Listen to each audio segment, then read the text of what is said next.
Kota Solo menjadi tuan rumah konferensi ke-16 para pakar transportasi se-Asia Timur atau The 16th Eastern Asia Society for Transportation Studies East Conference mulai 1 hingga 4 September 2025. Acara ini dibuka oleh Wakil Menteri Perhubungan Suntana, didampingi Wali Kota Solo Respati Ardi dan Ketua Masyarakat Transportasi Indonesia Tori Darmantoro di UNS Solo pada Senin 1 September.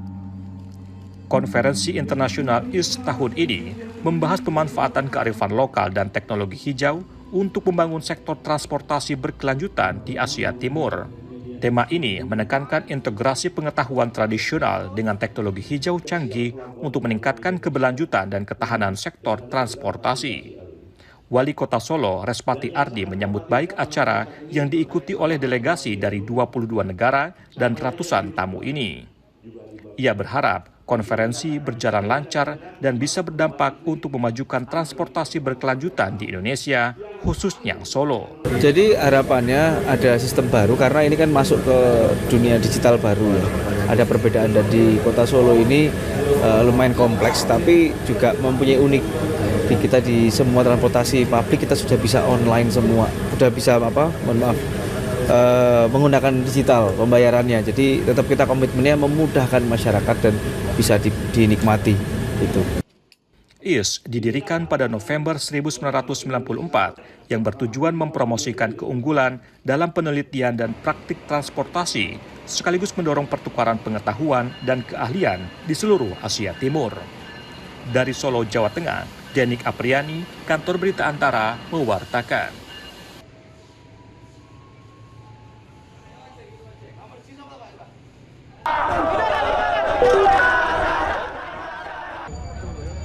Empat orang yang diduga penyusup dalam demonstrasi di Palembang Senin 1 September berhasil ditangkap polisi. Mereka kedapatan membawa senjata tajam hingga bom molotov. 4 orang itu diamankan sejak awal berlangsungnya unjuk rasa mahasiswa di depan kantor Dewan Perwakilan Rakyat Daerah Sumatera Selatan. Kapolrestabes Palembang Kombes Pol Haryo Sugihartono mengatakan keberhasilan pengamanan di awal membuat demonstrasi berlangsung secara damai. Tentunya ini satu momentum yang cukup bagus, aman terkendali. Kami betul-betul mengawal dengan sebaik-baiknya sehingga tidak ada penyusup yang mengganggu daripada proses kegiatan penyampaian pendapat ini.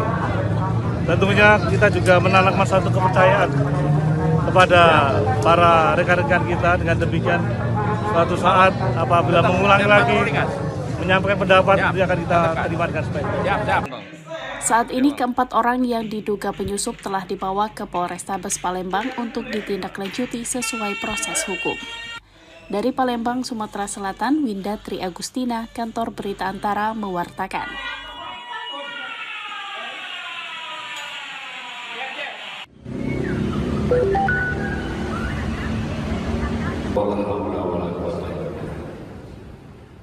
Wali Kota Bandung Muhammad Farhan bersama seluruh aparatur sipil negara ASN Pemerintahan Kota Bandung menggelar doa bersama di Masjid Ukhuwah Bandung Senin 1 September. Doa bersama digelar untuk memohon keselamatan dan keamanan Kota Bandung pasca kerusuhan yang berlangsung sejak Jumat lalu. Dalam sambutannya, Farhan menyebut Kota Bandung tetap bisa beraktivitas meskipun menjadi pusat unjuk rasa yang dilakukan para mahasiswa dan masyarakat. Ia mengajak seluruh elemen masyarakat untuk terus menjaga kebersamaan melalui program Warga Jaga Warga, Warga Jaga Kota.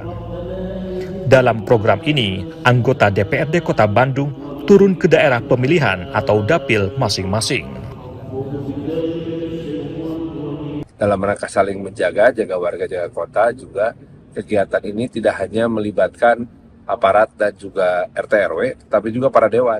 Jadi dari tadi pagi ya Pak Dewan, 50 anggota Dewan Perwakilan Rakyat Daerah Kota Bandung berkesepakatan untuk selama kegiatan warga jaga warga ini akan kembali ke dapil masing-masing, ikut bersama warga, saling menjaga, baik untuk menjaga secara fisik maupun untuk menjaga secara kesejahteraan.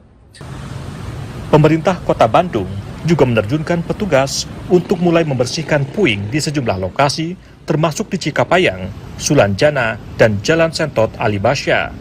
Perbaikan fasilitas umum yang dirusak massa seperti traffic light dan CCTV akan dilakukan setelah kondisi dinyatakan 100% aman. Dari Bandung, Jawa Barat, Dian Hardiana, Kantor Berita Antara mewartakan.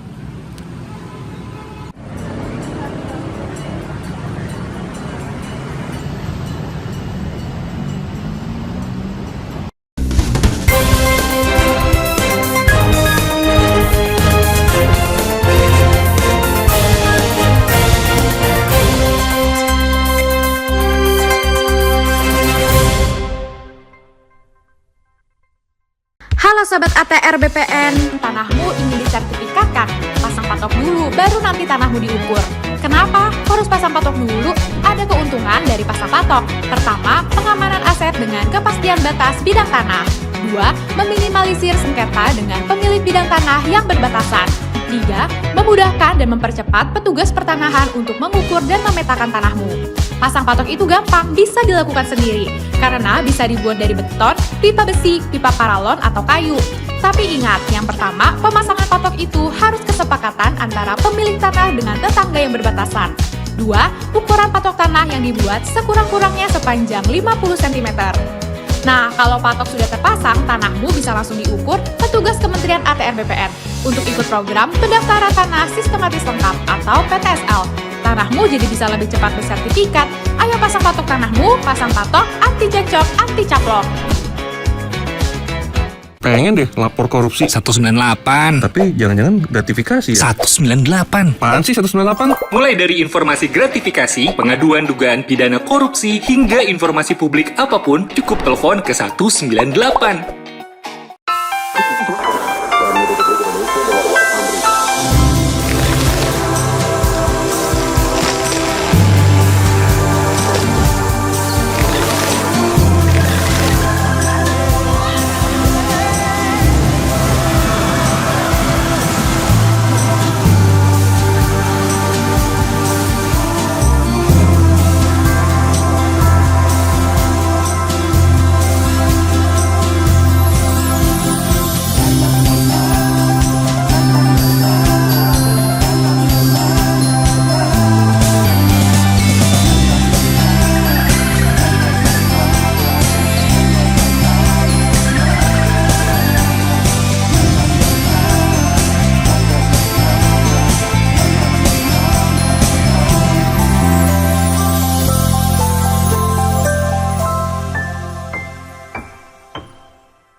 Guna memudahkan akses jalan dan meningkatkan perputaran ekonomi, pemerintah Provinsi Banten membangun sebanyak 60 ruas jalan desa yang tersebar di sejumlah kabupaten kota.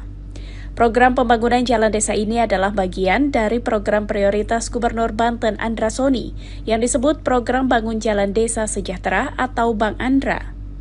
Ditemui di Kota Serang pada 1 September, Kepala Dinas Pekerjaan Umum dan Penataan Ruang DPUPR Provinsi Banten Arlan Marzani mengatakan dari total 60 ruas jalan desa, sebanyak 40 ruas diantaranya berada di Kabupaten Lebak dan Pandeglang. Untuk program Bang Andra ini, Pemprov Banten telah mengalokasikan anggaran sebanyak 84 miliar rupiah berasal dari APBD murni.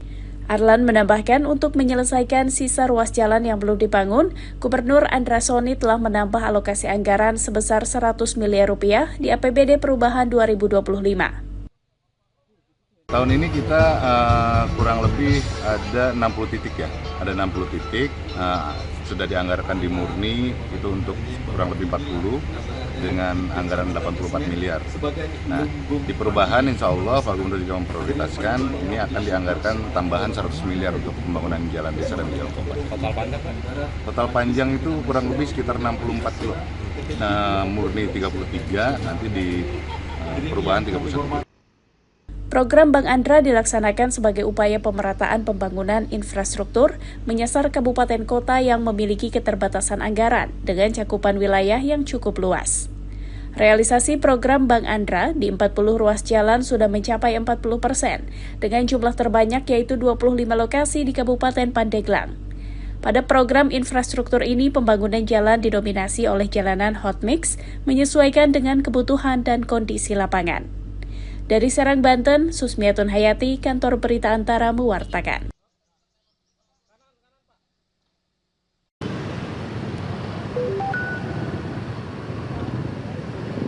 Sekretariat DPRD Provinsi Nusa Tenggara Barat mulai mendirikan tenda darurat sebagai kantor sementara. Langkah ini dilakukan untuk memastikan pelayanan kepada masyarakat tetap berjalan. Tenda didirikan di depan gedung DPRD NTB yang mengalami kerusakan parah akibat peristiwa kebakaran pada aksi demonstrasi Sabtu pekan lalu. Sekretaris DPRD NTB Hendra Saputra Senin 1 September mengatakan tenda menjadi opsi awal karena seluruh ruang gedung Dewan belum bisa difungsikan. Pihaknya juga masih mencoba mencari alternatif lain dari aset pemerintah daerah yang dinilai representatif untuk dipakai sebagai kantor sementara. Saya turun ngecek semua lokasi yang dimungkinkan untuk kantor sementara kita.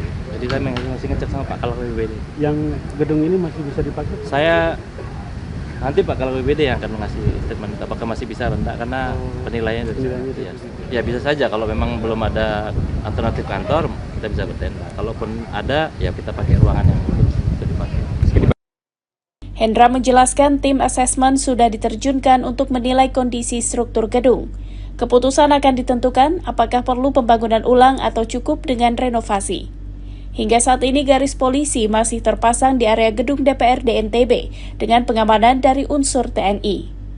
Layanan di Sekretariat DPRD NTB sendiri ditargetkan sudah bisa kembali berjalan pada 3 September mendatang.